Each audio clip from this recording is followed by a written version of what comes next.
So I'm going to start off with a, I'm pressing the right button here.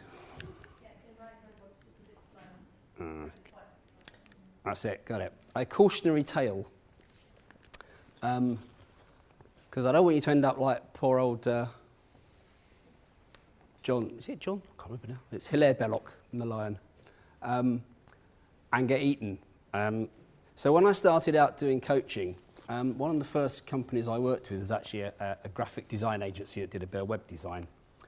And what I do with all the people I work with is at some stage we say, right, let's look at your customers and see who you've got and how things are going. And when we're going through their customers, some customers who they'd started the job 9 months ago. And I said, that's quite a long time. What's happened here? Said, there's problems there, there's trouble with that one, you know. So we talk about that. And then I'd spot another one where the customer project had been going on for 12 months. And I'd say, well, what's happened with this one? Oh my God, I don't want to talk about that. It's really it's too painful. But we'd discuss that and try and come up with some ideas. And then I'd spot one that was like 18 months old. And I'd say, well, what's happened to this? And she'd just sort of weep softly and rock in her chair. And this is something I want to help you avoid. So this is a bit of a cautionary tale. There will be a moral at the end of my talk. So how did this happen? How did these people, I mean, two very nice people, they were working with some other really nice people, and yet these problems were happening. They were having these tragedies with their customers. And it's because they hadn't realised one important factor, and that is that customers are aliens. Okay, now you might think that they look like you and I, but actually they're completely different. They don't think like you do. They don't behave like you do. And they don't see the world the same way as you do. Now, it's quite a common mistake that we all make with all of our relationships, is we just assume that everybody sees the world like we do. I mean, you know, why wouldn't they? We're all we're very logical and we're all good people, and surely everybody else is as well. But actually, that's not the case. And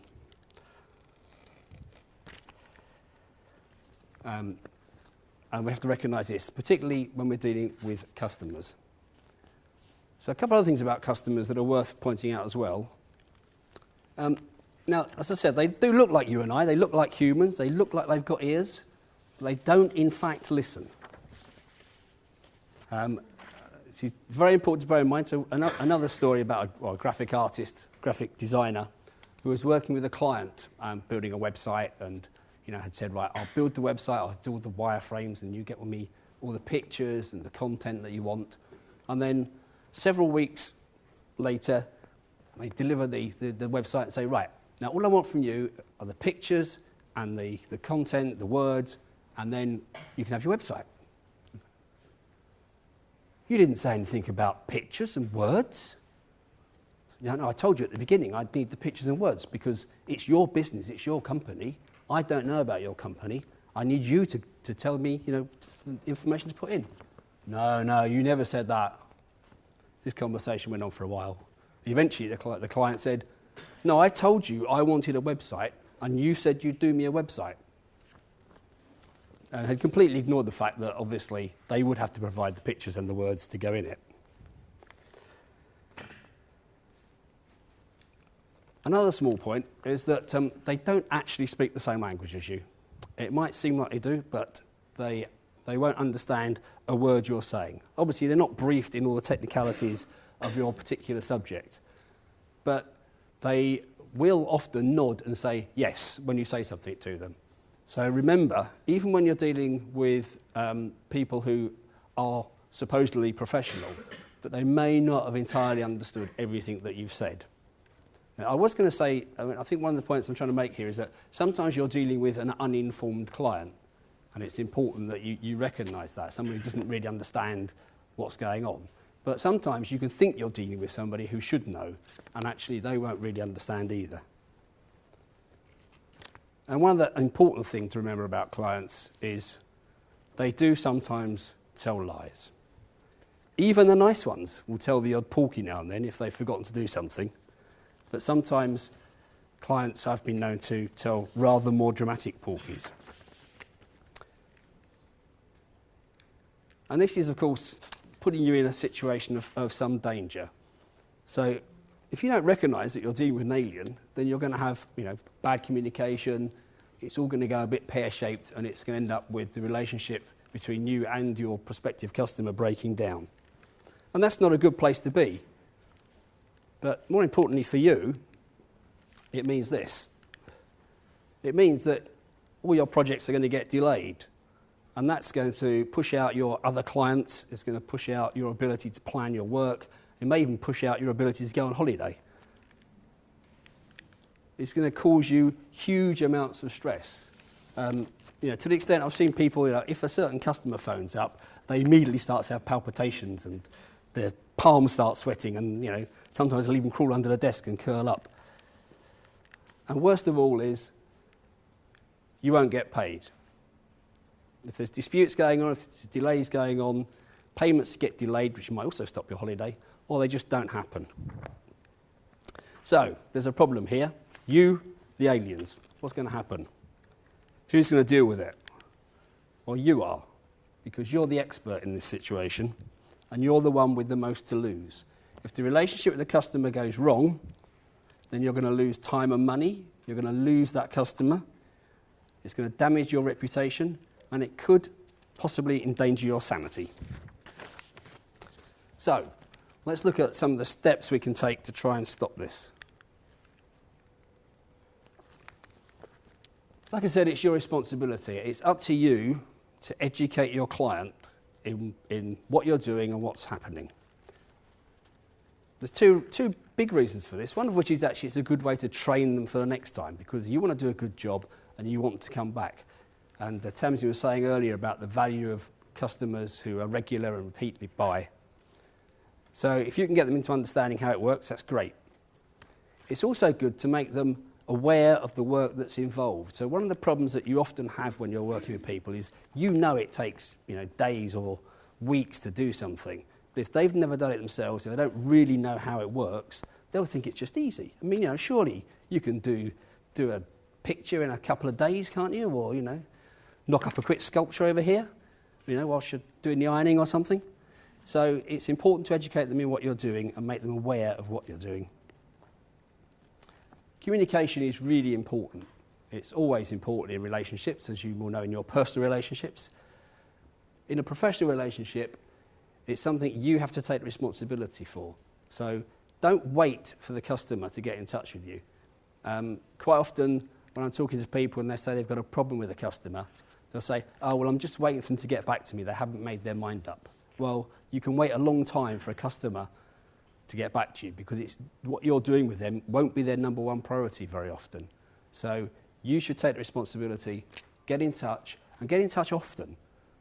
So another issue you have is if you have a long pause between discussions with the customer, things can go a bit awry. They can start to think that you're not really interested in the project, or that you're trying to hide or something. So keep in touch. Set out your process. I'll talk a bit more about that in a moment. It's pretty key to this. And manage the project. When you're working with a customer, you are the project manager.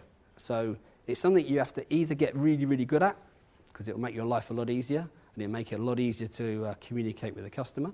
Or if it's just something you're not good at, then find some other way of doing it. Maybe find someone who is a good project manager to work in, something that Debs does with a few of her clients. Or find a VA that can help you with the bits you find difficult, or whatever. And the final point there about checking for understanding and agreement. So the objective of the process is to make sure that you start in the same place and you end up in the same place and you're all happy. You can only do that if you both understand what's going on and you both agree what's going on. So that's your task, is to make sure that happens. So take control of the whole thing and own it.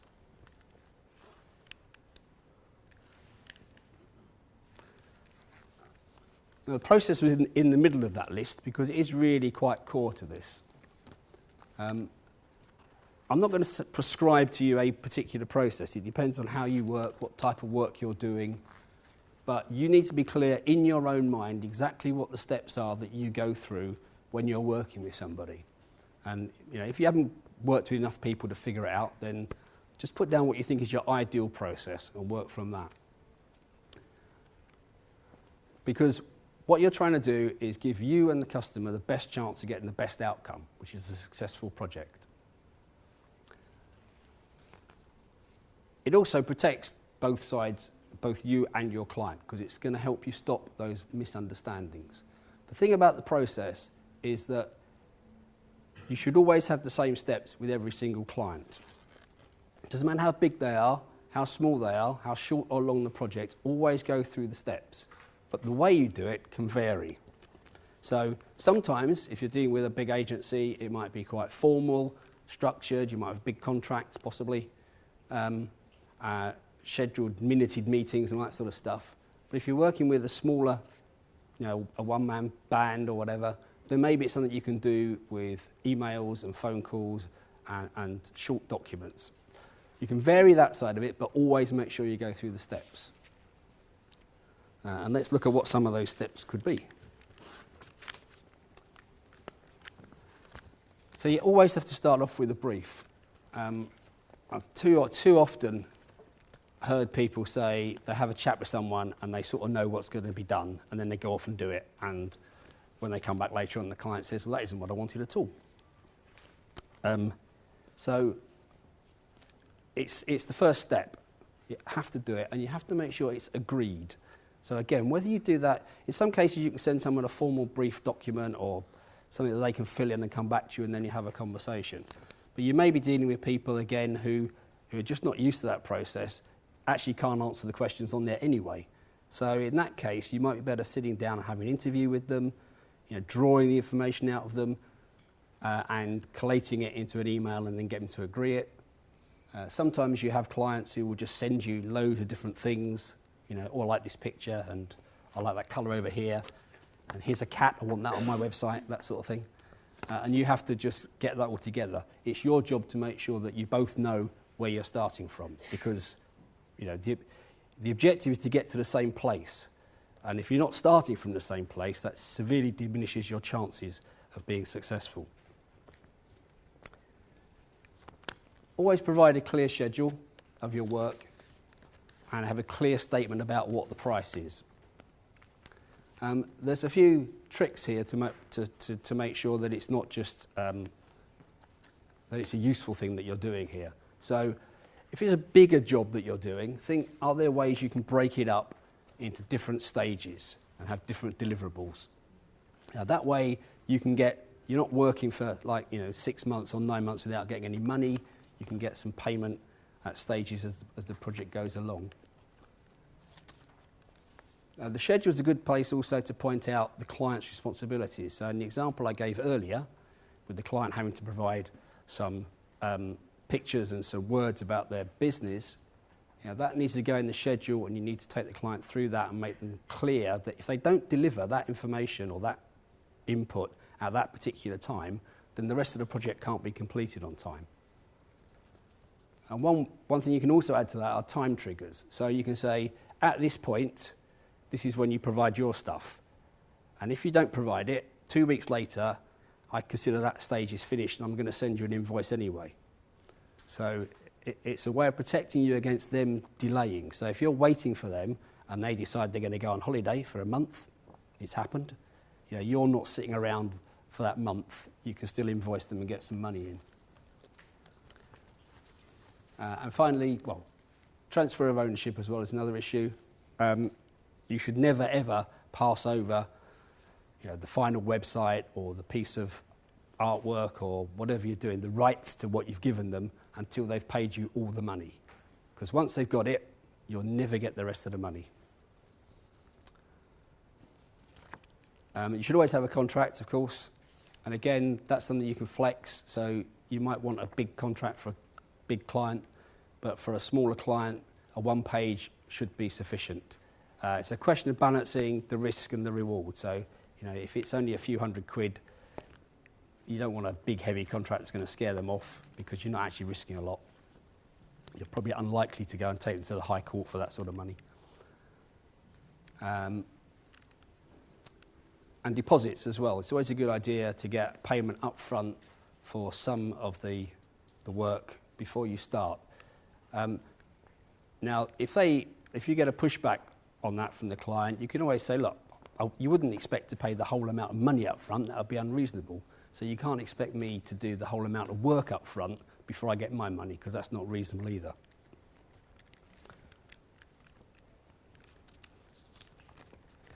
Be professional. Actually, having a process, being clear about it and sticking to it is a demonstration of your professionalism.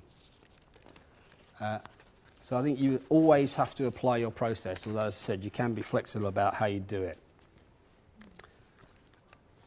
And the rest of these are really a few hints and tips.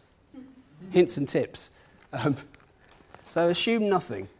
Often misunderstandings occur because you assume the customer's going to do something, or you assume something would happen next, or even worse, they've assumed something. So never assume that the customer understands something or they're going to be doing something. Always check, always confirm with them. Ask stupid questions. One of the smartest things you can do is ask stupid questions, because you quite often uncover things you don't expect. And keep a record of everything. Again, you own this process, you're driving it. Make sure that if you do agree something on the phone with a customer, that's fine, but just follow it up with an email. Every now and then, summarise where you are and send them an email as well. And the final point there really is, if a customer is playing you around, if they're not doing stuff, if they're causing you extra work, if they're delaying payments, stop work. Okay? It's a contract. It's an agreement where you should both benefit, and if they're not doing their side, stop, because you are allowed to sack clients. Okay? You are allowed to say, this isn't working out. I think you'd get a better result if you found someone else to work with.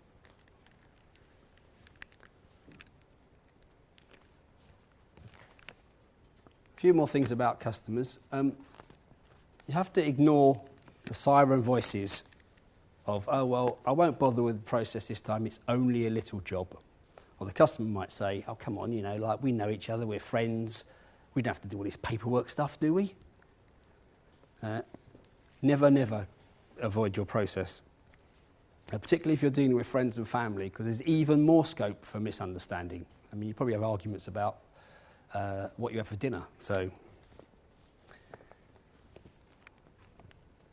Curb your enthusiasm is really about reining yourself in when you get a really, really nice, really, really interesting project that you desperately want to work on.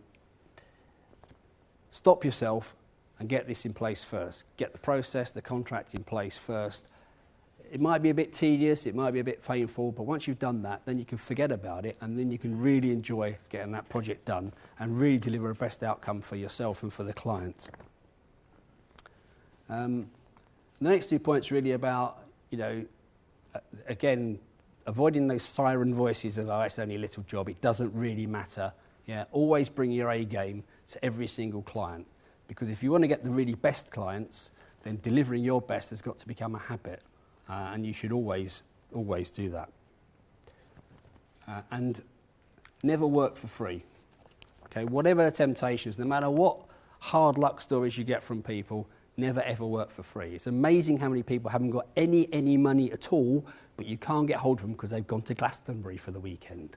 Okay, so never work for free. If you really believe that you want to do the work and they can't pay the amount of money, then get an exchange of value. Just say to them, I'd love to do this. What is it you could do for me in payment that would be a reasonable exchange of value? And finally, that's the next point. Okay, I just wanted to bring this to your attention. This has been around a long time. It's supposed to refer to the large IT projects. And you will see that, this is the usual. This is actually what happens. You talk to anyone who's worked in a large business or a large project, they'll recognise this. But actually, you can go through this with your projects as well. So we're trying to avoid this. The punishment of the innocent here, that will be you, because the customer will say it's all your fault that it went wrong. And the praise and honour will go to the next person who gets the job after you've you've put all your time and effort in and got very little for it. So to avoid all that, there's really 3 main points I'd like to make. First of all, take responsibility for this relationship, okay? You've got to deal with these aliens, make sure you're in control. Secondly, have a process. Right? Be clear in your own mind how it's going to work, how you're going to get from A to B, and how you're going to take the customer with you. And finally, rigidly apply the process, but be flexible in the way that you do that. And finally, the moral. When you're dealing with aliens, have the right weapons ready. Thank you.